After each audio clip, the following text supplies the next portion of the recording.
네, 안녕하십니까. 필답형 핵심 요약 제5강입니다. 안전관리론입니다. 자, 안전관리론의 57번, 핵심 57번 내용입니다. 교육의 3요소에 관련된 내용입니다. 기본 문제죠. 기초 문제고, 여러분들이 기억을 하시고 계시면은 간단하게 넘어가셔도 좋겠습니다. 교육의 3요소는 주체, 객체, 매개체 이렇게 세 가지로 분류를 할 수 있죠. 그래서 주체가 강사, 객체가 손님이잖아요. 수강자. 매개체가 교재. 교재라는 말은 교육 내용, 어떤 걸 이야기할 것이냐, 어떤 내용으로 교육이 진행되냐. 그래서 교재라고 합니다. 교재 안에가 내용이 있으니까. 그래서 세 가지로 표현을 합니다. 자, 잊지 말라는 의도입니다. 잊지 말자. 교육의 3요소를 쓰라고 하는데 그걸 못 쓰고 있으면 안 된다. 그런 취지고요. 학습 목적이라는 게 있습니다. 교육을 진행을 할 때 학습 목적을 적죠.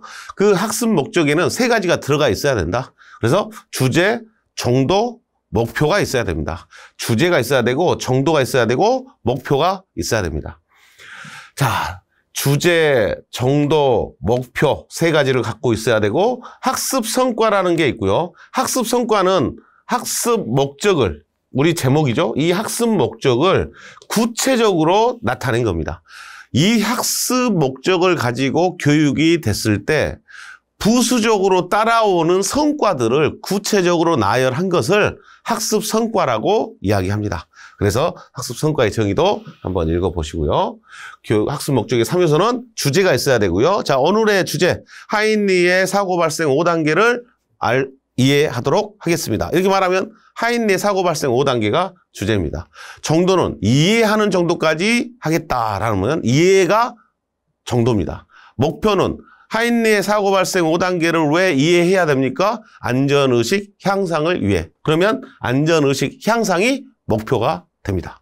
자, 이렇게 학습 목적은 세 가지가 있어야 됩니다. 주제, 정도, 목표입니다. 간단하게 보셔도 되는 내용입니다.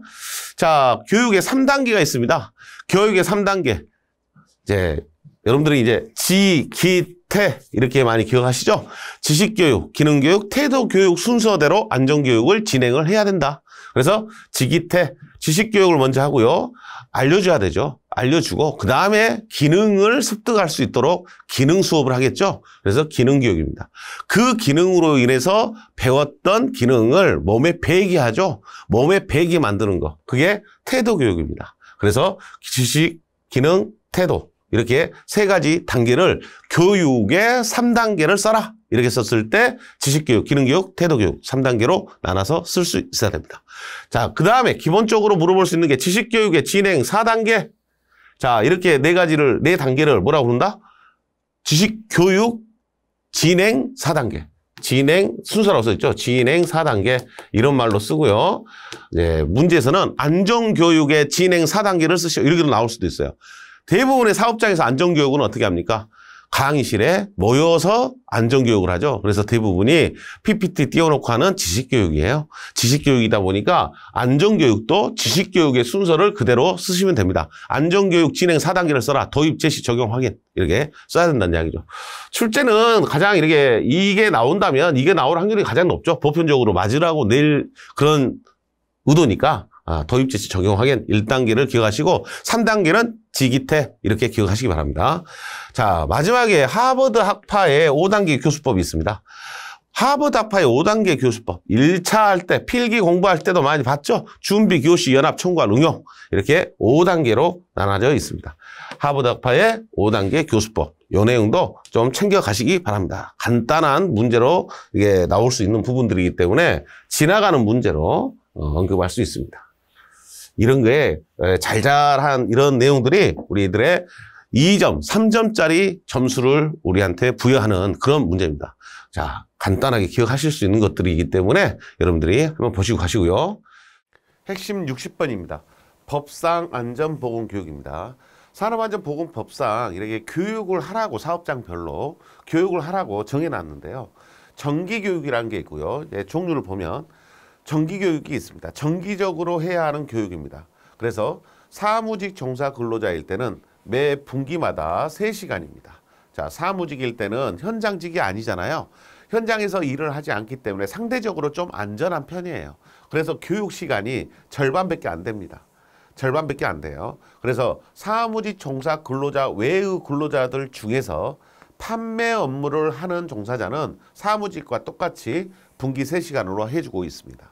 하지만 판매 업무에 직접 종사하는 근로자 외의 근로자, 그러니까 판매 업무도 아니고 사무직도 아닌 사람들의 교육시간이 2배가 됩니다. 6시간입니다. 분기 6시간. 그래서 각 사업장별로 대개 월별로 2시간씩 계획을 잡아서 교육을 하고 있는 게 일반적인 교육 형태입니다. 관리 감독자들에 대해서는 연간 16시간입니다. 1년에 16시간을 교육을 하도록 법으로 정해놨습니다. 연간 16시간인데 실제로 지금 18시간 교육이면 하루에 8시간씩 이틀이잖아요. 이틀 교육을 하는데 온라인 교육도 같이 하고 있죠. 온라인 반, 그다음에 오프라인 반 이렇게 진행을 하고 있는 게 현 실정입니다. 관리 감독자 연간 16시간, 정기교육의 사무직 판매 업무는 분기 3시간. 그래서 현장직 근로자일 때는 분기 6시간으로 정기교육을 정해놨다. 그 다음에 이제 채용시 교육인데요. 일용근로자냐 일용근로자가 아니냐 이걸로 구분하시면 됩니다. 일용근로자일 때는 1시간이고요. 일용근로자를 제외한 근로자는 8시간을 기준으로 하고 있습니다. 채용시 교육입니다. 정규직 근로자, 일용근로자가 아니면은 이제 일용근로자가 아닌 사람과 일용근로자 교육 시간이 다르죠. 예, 일용근로자 오늘 하루 일하러 왔는데 8시간 교육해버리면 이틀을 일을 해야 되잖아요. 그런 것처럼 이틀이 돼버리니까 1시간을 교육하고 하루 교육을 하고 1시간 교육하고 일하고 들어갑니다. 일을 하러 들어갑니다. 그래서 일용근로자는 1시간이고 일용근로자가 아닌 사람의 근로자, 정규직 근로자들을 이야기를 하는 거고요. 8시간이 됩니다. 그래서 이런 이제 루틴이 반복되는 거죠. 일용근로자는 교육시간이 좀 짧고 그다음에 일용근로자가 아닌 사람들은 교육시간이 좀 길고 자, 작업내용 변경식 교육이에요. 내가 어떤 업무를 A라는 업무를 수행하다 B라는 업무로 옮겼어요. 그러면은 교육을 작업 내용이 바뀌었기 때문에 교육을 또 해줘야 됩니다. 그래서 일용근로자일 때는 1시간이고요. 일용근로자 제외한 근로자는 2시간이 됩니다. 1시간, 2시간. 자, 특별교육입니다. 특별교육도 마찬가지로 일용근로자면 2시간이고요. 일용근로자가 아니면 16시간이고 최초 작업에 종사하기 전에 4시간 이상 실시하고요. 12시간은 3개월에 분할해서 실시를 하면 됩니다. 단기간 또는 간헐적 작업일 때는 2시간을 인정을 해주고 있습니다. 자, 기본은 몇 시간이다? 16시간이다. 일단은 이렇게 정리를 하시고요.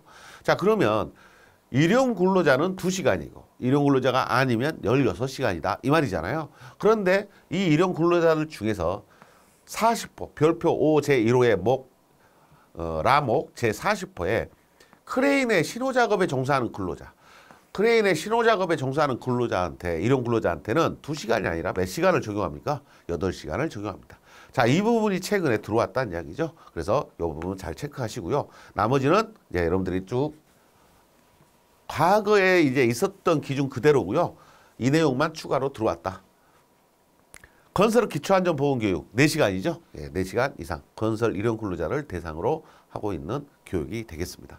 자, 교육과 관련된 교육시간, 사업장에서 실시해야 할 산업안전보건교육에 대한 교육시간이 정해져 있다는 거 우리 시험에 당연히 출제가 될 수 있는 항목이 됩니다. 자, 61번 내용으로 봅니다. 안전보건관리 책임자 등의 교육입니다. 그래서 교육 대상에서 관리 책임자, 안전관리자, 보건관리자, 또 전문기관들의 종사자, 재해방 전문기관 종사자, 성면조사기관, 그 다음에 안전보건관리 담당자, 안전검사기관, 자율안전검사기관의 종사자 해서 이런 사람들이 다 무슨 교육을 받는다? 신규교육, 보수교육을 받습니다. 그래서 신규교육은 6, 34 해서 다 6, 34, 34, 다 34죠?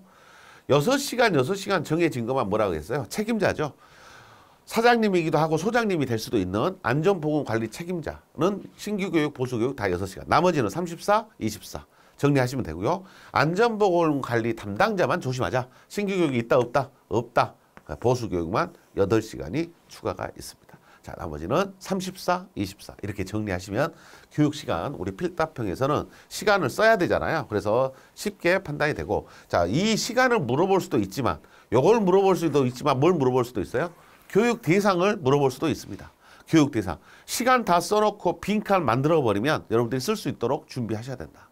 그래서 뭐 이런 부분에다가 별표를 이렇게 쳐버릴 수 있고요. 자, 이렇게 가로를 쳐버릴 수 있다. 이런 부분도 시험 문제를 꼭 새로운 문제가 나와서 어려운 게 아니고요. 물어보던 형태를 바꿔버리면 어려워집니다. 시간 내나 이렇게 우리가 간단하게 34, 24 이거 쓰면 된다. 이렇게 하고 갔는데 갑자기 34, 24 다 써져 있는데 나머지에서 빠져있는 대상자를 써라 하고 이런 식으로 가로넣기를 넣었을 때 우리가 쓸 수 있냐 없냐 이것도 생각을 해 주셔야 된다. 고려해서 준비를 하셔야 되고요. 그래서 여기 있는 대상을 여러분들이 하나하나 읽어보셔야 돼요. 하나 차분히 읽어보셔가지고 상면조사기관도 있구나. 보건관리 담당자는 신규교육 시간이 없구나. 그 다음에 안전검사기관, 자율안전검사기관, 건설재해예방전문제도기관, 보건관리자의 보건관리 전문기관, 안전관리자, 안전관리 전문기관, 종사자들이 해당되구나라고 쓸 수 있도록 이렇게 대비하시는 것도 좋은 대안이 되겠습니다. 62번입니다. 근로자 정기안전보건교육 내용입니다. 근로자 정기안전보건교육, 산업안전사고예방, 보건직업병, 건강증진 및 질병예방, 유해위험 작업환경관리, 산업안전보건법령 및 산업재해보상보험제도에 관한 사항, 직무스트레스, 직장 내 괴롭힘 이렇게 나와 있죠. 근로자 정기안전보건교육 내용에서 이제 근로자 정기교육, 관리감독자 정기교육, 작업 내용 변경 시, 채용 시 교육 내용 이것의 공통 항목이 몇 가지 있다 그랬죠. 5가지가 있다 그랬어요. 자, 산업안전 공통 항목입니다. 산업보건, 그다음에 법, 직무스트레스, 직장 내 괴롭힘 이렇게 1번, 2번, 5번, 6번, 7번이 공통 항목이기 때문에 자, 근로자 정기안전 보건교육 내용을 써라. 4가지 써라. 이렇게 나오면 1, 2, 5, 6, 7로 정리하시면 되겠습니다. 이것을 정리하시면은 근로자 교육에도 있고요. 자, 다음 내용은 63번에 관리감독자 정기안전보건교육에도 산업안전, 산업보건, 법령, 직무스트레스, 직장 내 괴롭힘 그대로 들어가 있습니다. 그래서 산업안전, 직업사고예방, 산업보건 및 직업병 예방, 산업안전 및 사고예방, 직업병 예방, 그 다음에 법령, 직무스트레스, 직장 내 괴롭힘. 요 5가지가 앞에 있던 내용과 공통이다 이 말이죠. 이거 외에 관리감독자에는 관리감독자에 맞는 추가적인 항목이 더 있죠. 재해예방 대책, 지도 요령, 역할 임무, 능력 배양 이런 교육 프로그램이 더 들어가 있습니다만 공통 항목으로 정리하자. 자, 64번 채용시 작업내용 변경시 교육입니다. 산업안전 사고 예방, 산업보건 직업병 예방, 법령, 직무스트레스, 직장 내 괴롭힘 요 1번부터 5번까지가 공통 항목인 거 확인하시고요. 자, 우리가 양을 줄여야 돼요. 필답형일 때는. 그래서 62번, 3번, 4번의 답은 무조건 공통 항목으로 기억을 해서 똑같은 답으로 우리가 답을 하시면 다 맞는 것이 됩니다. 자, 여러분들이 5가지 항목으로 정리하는 요령을 여러분들이 습득하실 수 있도록 하시고요. 나머지는 참고로 보세요. 나머지 교육 내용, 기계 위험성, 작업 개시 전 점검, 정리정돈, 긴급조치, 물질안전 보건 자료 이런 내용들도 필기할 때는 내가 골라낼 수 있어야 되고 구분해야 되잖아요. 누구를 대상으로 하는 교육이냐 했지만 지금 필답형에서는 써야 됩니다. 써야 되는 거 4가지 공통 항목 5가지가 있다. 각 교육의 공통 항목이 5개씩이 있기 때문에 이 5개 항목에 대해서 여러분들이 시험을 볼 때 활용하시면 되겠습니다. 자, 이게 우리 필답형 볼 때 교육 내용을 간단하게 정리하는 방법이다. 이렇게 생각하시면 좋겠습니다. 65번입니다. OJT, OBJT, 사업장 내 온더 잡 트레이닝, 오브 더 잡 트레이닝 이렇게 부르죠. 그래서 사업장 내에서 하는 교육, 사업장 떠나서 하는 교육. 이 2가지 교육의 특징입니다. 특징을 써는 겁니다. 자, 온더잡 트레이닝은 사업장 내에서 우리 직원들을 데리고 교육하는 겁니다. 신입사원 들어왔잖아요. 신입사원들한테 선임자가 교육하는 거예요. 그래서 직장 상사가 강사고요. 개별 교육입니다. 개별 교육에 가깝습니다. 개별 여러 사람 수십 명이 모인 게 아니란 이야기죠. 내 부서 밑에서 일하는 한두 명씩, 두세 명씩 배치되는 그 직원들한테 하는 교육. 사업장의 상황에 따라 교육이 변경되기 쉽습니다. 그 다음에 실무에 직접 적용할 수 있습니다. 우리 공장에서 교육을 하니까 이런 특징을 가지고 있다. OJT는 초빙 강사입니다. 사업장을 떠나서 하는 여러 회사 사람들하고 같이 모여서 하는 어떤 집체교육 형태예요. 수백 명이 모여서 앉아서 있는 집체교육이고요. 외부 강사는 모르는 사람이 오죠. 교육에 전념할 수 있죠. 사업장을 떠났기 때문에 신기술이나 신기계 설비를 경험할 수 있는 계기가 되기도 한다. 이런 것들이 OJT의 장점입니다. 자, 사업장을 떠나서 하는 교육이고 사업장 내에서 하는 교육의 특징. 이걸 왜 이야기하냐? OJT하고 OBJT 교육은 구분을 못하는 사람은 없어요. 근데 특징을 3가지 써라. 이렇게 쓰라 하면 못 쓰더라는 이야기예요. 그래서 한 번 더 읽어보시라고. 왜 이 간단한 것을 못 써야 됩니까? 이걸 왜 틀려야 됩니까? 이런 문제를 내면 당연히 맞춰야 됩니다. 그래서 OJT의 특징, OBJT의 특징 3가지를 써라 그러면 여기에 관련된 내용 다 반대잖아요. 반대. 강사는 직장 상사인데 여기는 외부 초빙 강사. 집체교육인데 개별교육. 이런 것들이 더 반대 개념이기 때문에 그런 거 좀만 활용하면 두세 개 정도는 쉽게 써야 된다. 그런 생각으로 소개합니다. 자, 별표까지는 아닙니다. 별표. 혹시라도 이런 거 나오면 떠올려서 내가 만들어서 써야 된다. 이런 개념이에요. 자, 66번 TWI 교육 내용입니다. 자, 이것은 별표를 제가 해드릴 수밖에 없어요. 너무 자주 나옵니다. 너무 자주 나와. 필기 때부터 해서 실기, 주관식까지 맞으라고 문제를 내는 거죠. 자, 트레이닝, 훈련이죠. 트레이닝, within industry. 그래서 산업 내 훈련이라고 합니다. 산업 내 훈련. 산업 내 훈련인데 대상자가 누구냐면요. 대상자가 초급 관리 감독자입니다. 초급 관리 감독자. 이제 관리 감독자가 된 사람이에요. 그럼 그 사람한테 어떤 교육을 시켜줘야 되겠습니다. 관리 감독자 역할을 잘하게 하려면. 이제 관리 감독자가 됐기 때문에 부하가 생겼다는 이야기죠. 이 부하 직원들을 통솔을 해야 돼요. 그래서 인간관계법이 나옵니다. 자, 인간관계법이라는 것은 부하 직원과 인간관계를 잘 맺으라는 거죠. 그래서 내가 지시한 내용을 잘 받아서 수행할 수 있도록 하고 또 의사소통이 잘 되게끔 그래야 좋은 리더가 될 거다. 그래서 인간관계법을 이야기하고 작업안전법 또는 안전작업법. 작업을 안전하게 하는 방법이 무엇인가를 알려줘야 됩니다. 그래야 지시도 안전하게 합니다. 그 다음에 작업 방법 또는 작업 개선법이라고 합니다. 작업 개선법. 부적합한 작업 방법을 또 불합리한 작업 방법을 개선하는 방법을 교육합니다. 작업 지도법입니다. 작업 지도법. 부하 직원한테 작업을 지도할 때 어떻게 교육하는 것이 내 교육 내용이 잘 전달되고 받아들일 것인가 이런 것들을 이야기합니다. 인간관계도 잘해야 되고 작업 지도도 잘해야 되고 작업 개선도 또 표준 작업 방법도 잘 알고 있어야 되고 안전한 작업 방법도 알고 있어야 된다. 그래서 관리 감독자가 된 관리 감독자가 된 사람한테 하는 교육 TWI 산업 내 훈련 트레이닝 위드인 인더스트리 해서 교육 내용 4가지가 기억을 해 주셔야 될 사항입니다.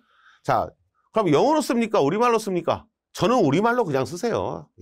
약자잖아요. JIT.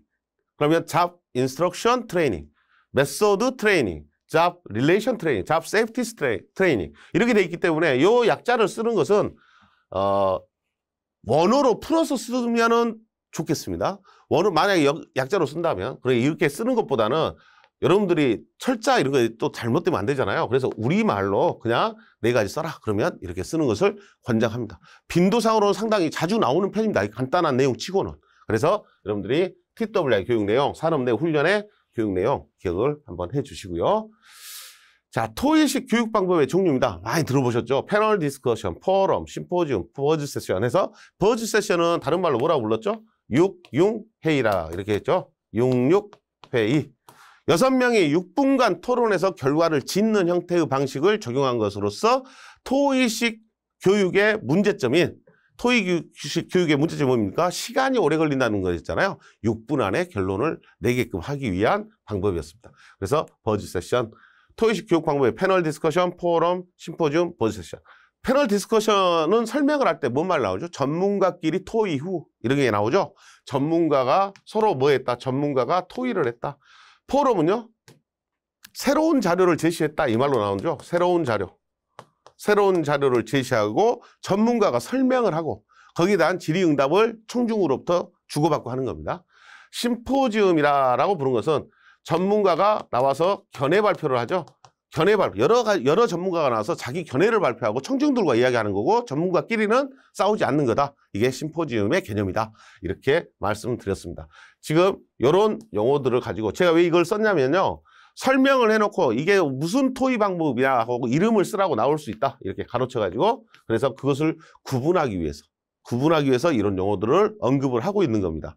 기억이 조금씩 나시기를 권장을 합니다. 기억이 나실 거라고 생각을 합니다.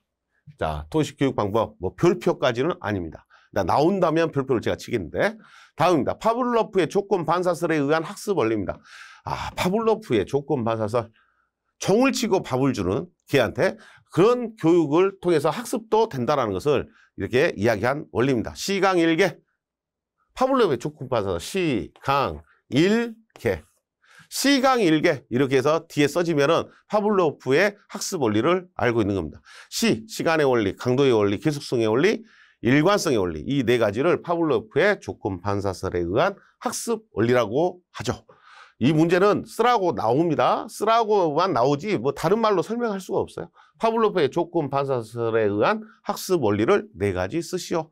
자, 여러분들 기억을 해 놓으셔야 됩니다. 대표적인 조건 반사설에 의한 학습 원리입니다.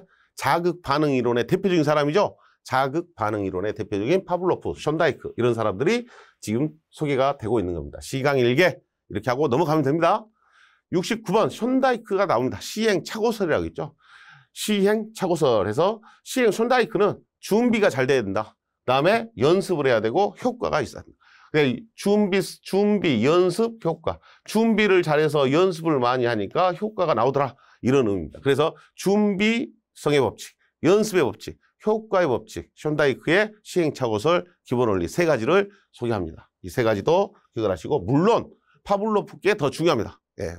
굳이 따진다면 파블로프의 조건 반사설의 학습 원리를 기억하시는 것을 권장을 하고요. 이 내용도 참고로 한번 봐주시기 바랍니다. 주관식에서는 션다이크가 언급이 되지 않았습니다. 파블로프 것은 몇 번 나왔죠. 예, 파블로프가 더 빈도상으로는 중요하다 이렇게 말씀드리고요. 션다이크도 나올 수 있지 않을까 그런 차원에서 소개를 합니다.